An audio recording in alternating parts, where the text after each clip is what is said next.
For those of us who are lucky enough to have the essentials of life, the holiday season is a good time to consider the less fortunate.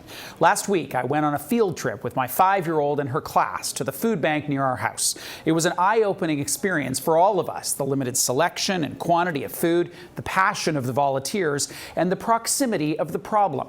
Across Canada, food banks rely on donations from corporations and the public to fill their warehouses. In Toronto, the Daily Bread Food Bank collects and distributes food to hundreds of food programs around the city. Runs like a big business, distributing millions of dollars worth of goods with the help of thousands of people. I recently paid a visit to Daily Bread and spoke with Executive Director Gail Nyberg. So from a business perspective, how does the Daily Bread Food Bank work? So we're called a food bank, but in reality, we're a distribution center. So we're a $7.5 million budget. We distribute about $22 million worth of food because most of the food in this building is either donated by the public, like we saw recently at Sounds of the Season, or it's donated by food industry and farms. And so we are able to leverage the money that we get to deliver a great deal of food to people. The first thing I think about when I think about a distribution center is inventory management. You got a lot of stuff coming in, a lot of stuff coming out. How do you do that in the most efficient way possible? We have an inventory system, okay? And so when food comes to the dock, it's scanned and we know what the weight is, where it came from, then comes into this building. It is sorted in these food categories and it's scanned so we know what pallet it came off of, where it came from. These are sorted in the way that the local food banks and meal programs ordered. Once they're sorted in these boxes, they go on these trolleys, they go back, pallets are made, they're then weighed. So then we know how much garbage we had. So we're able then to track things like if a company is giving us food, but only 40% of it is good, we say, like, wait a minute, we are not your garbage disposal. Right. Take it to the green bin yourself.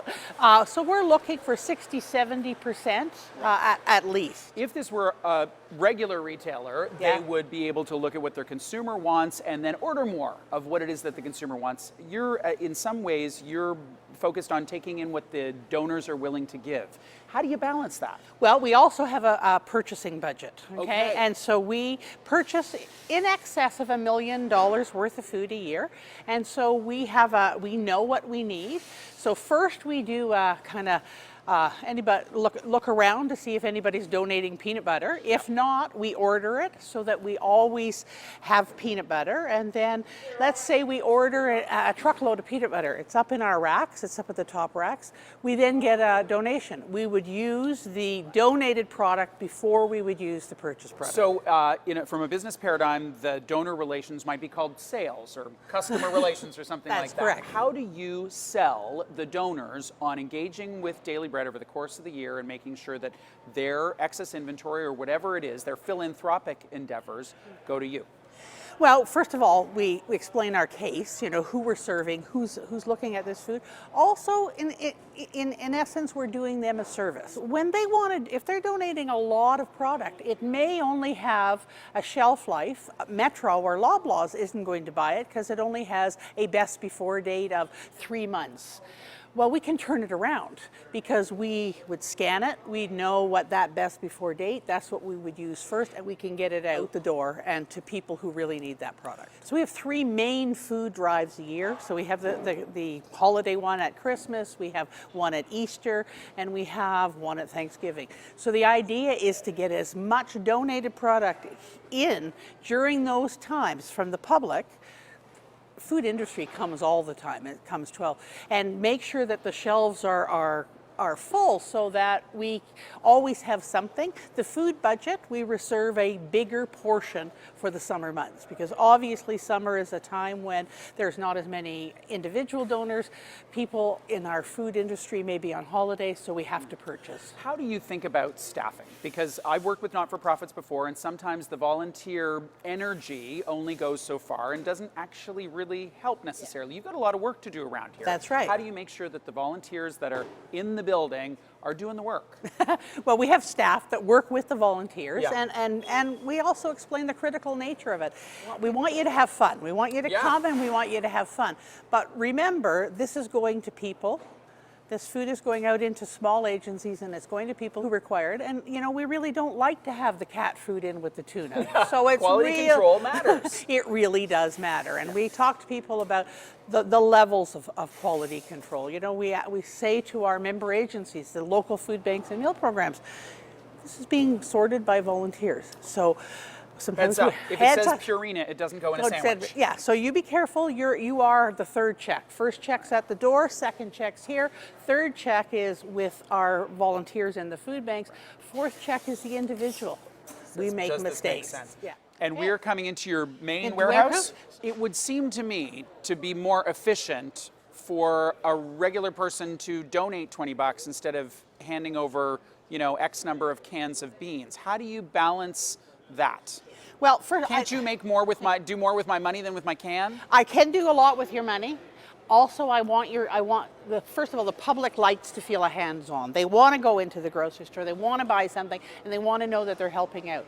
I also, we have to put to work, or we don't have to, but we put to work thousands, over 10,000 volunteers a year in this warehouse, and I need something for this. Did you just say 10,000? Over 10,000 volunteers. That is outrageous. And so I need something for them to do, and sorting unsorted food that's come out of grocery stores and local food drives is very important. So I need both.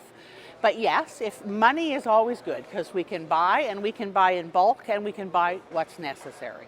One of the challenges in the business world for senior leaders is it's hard to remain connected to the core business because you've got so many other 10,000 volunteers, all that kind of stuff. How do you yourself ensure that you don't get too far away from the person whose circumstances requires them to visit a food bank? Well, first of all, I decide who is our customer. So Daily Bread's customer, with the exception of the 2 food banks that we run, Daily Bread's customer are the member agencies. But we do run a food bank here. We run downtown. So I spend some time in there, not a lot, not as much as I would like, but I do spend time talking to people that are coming here to access food and remind myself that they are, for the most part, the customers of my customer. What are the biggest challenges that you face?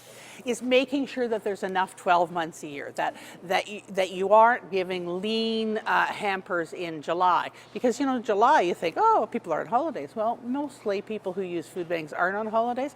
Kids are home. There's no school or breakfast programs. And so it's really important that we're giving nutritional hampers. So it's that keeping it level all year. Well, thank you for your good work. Thank you for coming.